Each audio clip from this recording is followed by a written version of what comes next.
All right, so we're talking about 4-3-2-1 triads, and we looked at the different inversions of like the G major triad here, first inversion, second inversion, and so on. We looked at those, we looked at the major shape, we looked at the minor shape. Now what I want to do is look at building an actual kind of a scale with these triads. It helps us to kind of learn the neck that way. Let's start with G again, G major, and what we're going to do is we're going to play all the triads in the key of G. And so the one chord is major, and that's a G, and then so the next chord in the key would be A, but that's a minor chord, and so we play our minor triad shape there. So one chord, two minor chord, A minor. The next chord, the 3, is also a minor, so it's a 3 minor chord. It's a B minor, same shape, so we just move that A minor up to B. Next we're going to a C chord, the 4 chord, which is major, and so we go back to this major shape we played here, but we're playing it up here with C. Alright, the next chord, the 5 chord, is also a major chord, so we just take this major shape, move it up 2 frets to a D. Alright, so after the D comes E, and that's the 6th chord, and that's a minor chord, so we're playing our minor shape up here. And if you don't have a cutaway, you may have to come down, play it open if you can't reach all the way up here. Alright, and then the next chord's a booger, because the next chord naturally is a diminished chord, and what that is, it's an F sharp, and then it's an A, and then it's a C. And let me show it to you down here where it's a little, you have to spread your fingers out more, but it's a little easier to see because it's not all cramped. It's an F sharp, A, C. And that is an F sharp diminished chord. So it's the root, the flat 3rd, and the flat 5. Creates that diminished chord that occurs naturally in the 7th scale step, or the 7 chord. And then after that we're back to our G up here. So let's review. We've got major, 1 chord, G, 2 chord minor, A minor, 3 chord minor, B minor, 4 chord, C major, 5 chord, D major, the 6 chord minor, E minor, then we've got the F diminished, and then we're back up at G. Alright, so that is the root position. Now let's look at the first inversion. And the first inversion, G, is clear up here. So let's start down lower with a different chord, and let's use the key of D. And so the D triad is D, F sharp, A, and it's this shape again with the first inversion. So we have F sharp in the bass, which is the 3rd, A, which is the 5th, D, which is the root. Alright, and so that's the 1 chord, and so the 2 chord, which is a minor chord, would be an E minor, and so that's here. Remember, this is the minor variation of that inversion.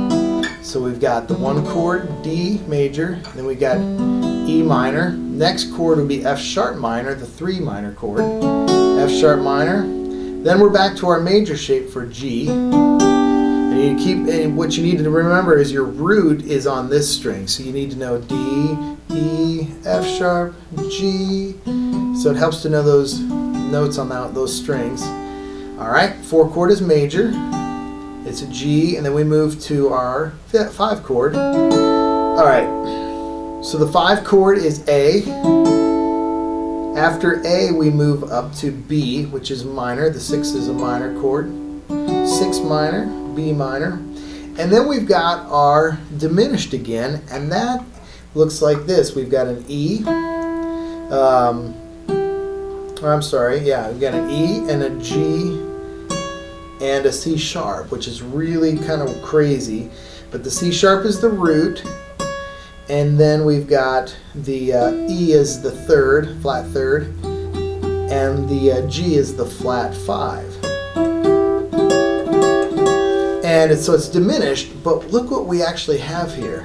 We actually have the the A7 shape without the A in there. And so these diminished shapes are actually a lot like our dominant 7 shapes.